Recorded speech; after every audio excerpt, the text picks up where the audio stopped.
Iran launched intense air attacks on the Israeli heartland following the killing of its security chief, Ali Larijani. Tehran fired cluster missiles towards Israel, leading to widespread damage due to missile impacts. Tel Aviv railway station was heavily damaged after Iran rained down bomblets of death on Israel early on March 18th. The Tel Aviv Savidor Center railway station, one of Israel's busiest rail hubs, was left damaged, scorched, and partially shut down. Online footage showed extensive damage to the platform and trains. It shows twisted metal, shattered platforms, and trains hit by falling debris. Israel Railways said that train traffic has been temporarily halted nationwide. Shuttle services are operating between Herzliya, Tel Aviv Salvador Central, and Ben Gurion airport stations. Authorities say no injuries reported, but the scale of disruption is massive. Railway crews are working to restore traffic to normal. This marks the second strike on civilian infrastructure in just 24 hours. On March 17, missiles hit a train station and several buses in Holon, south of Tel Aviv. Iranian missiles made impacts at 3 separate sites in the city. In Tel Aviv, interception debris fell into a wave pool at Begin Park. A structure was damaged in the nearby Moshav of Renatia, while vehicles were hit in Or Yehuda. Emergency responders had said no casualties were reported across all sites. The Israeli military's search and rescue forces are operating at several sites in central Israel where reports of impacts have been received. Additionally, firefighting teams have been dispatched to several districts in the Dan area, in addition to Ramat Gan and Salvador train station. According to the Times of Israel, firefighters are working to extinguish several blazes in the central Israel cities of Petah Tikva and Kafr Qasim.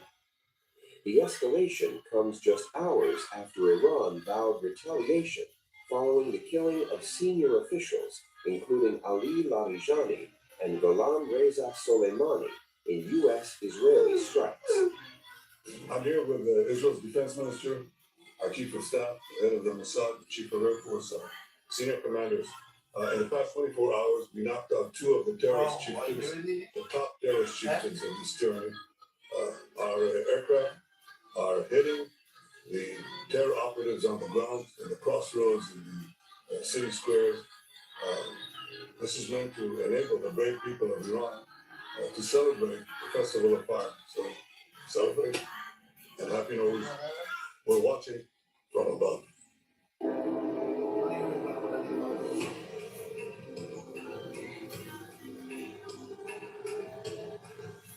Two Israelis were killed after Iran launched a massive ballistic missile attack on the country early on March 18th. The Magen David Adom ambulance service announced the death of 2 people, identified as a couple, who were seriously injured in the Iranian attack in the Tel Aviv suburb of Ramat Gan. According to MDA, the couple, in their 70s, were killed after being hit by shrapnel from Iranian missile interceptions. The victims were found in an apartment on the 4th floor of a building in the city and likely did not have time to reach a protected space. MDA teams provided them with first aid and performed resuscitation efforts, but without success.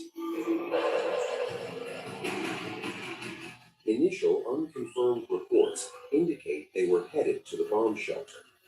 As per Israeli media, an initial investigation indicates that one of them had a disability that made it difficult for them to reach a protected space.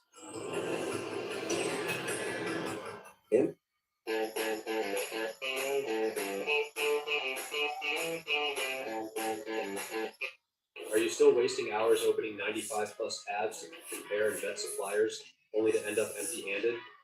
Here's the hack top. MDA paramedic Inbar Green and MDA medic Neftali Halberstadt, who arrived at the scene in Ramat Gan, reported, We saw smoke rising from a building with extensive damage, shattered glass. Among the debris, we found two unconscious victims without a pulse and not breathing, with severe injuries to their bodies. We conducted medical assessments, but they showed no signs of life, and we had no choice but to pronounce them dead at the scene. Israeli police reported that 5 people were lightly wounded during the attack in the Sharon area. NDA also added that paramedics took a 25-year-old in Bnei Brak who received a light shrapnel wound to his hand to Tel Aviv's Ichilov hospital. According to Israeli media, 8 suspected shrapnel impact sites were reported following the missile barrage. Ramat Gan alone reported 5 major impact sites. MDA said shrapnel from missile interceptions also hit a vehicle operating in central Israel. Israel Railways reported shrapnel falling near the Tel Aviv Savidor Center train station, causing some damage to the station's platforms. Trains to and from the station have been suspended, with shuttle services operating between Herzliya, Tel Aviv Savidor Center, and Ben Gurion Airport. Unconfirmed reports suggest that Iran fired Khorramshahr ballistic missiles with 80 bomblets targeting Israel. Khorramshahr is a long-range missile with an estimated range of about 2,000 kilometers and a warhead capable of carrying more than 1 ton of high explosives. Iranian officials say the missile can reach speeds of Mach 16 outside the atmosphere and Mach 8 within it. As the war is in its 3rd week, Iran is now launching missiles with sub-munitions warheads. The munitions represent a significant new challenge for Israel's air defenses, which is struggling to stop the bomblets due to their small size and the relatively little time to intercept. According to the Wall Street Journal, Iran has launched more than 300 missiles and 500 drones at Israel since the conflict began on February 28th, inflicting significant damage and forcing extensive use of air defenses.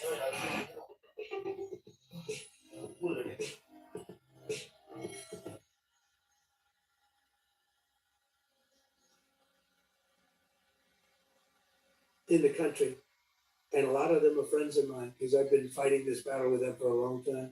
The Castro regime was brutal, but they lived off Venezuela. Now they don't live off Venezuela. Sends them no energy, no fuel, no oil, no money, no nothing. They lived without Venezuela. They couldn't have made it, and we cut them off from everything else. So, yeah, they're going to make either a deal or we'll do it just as easy anyway. Yeah, please go ahead.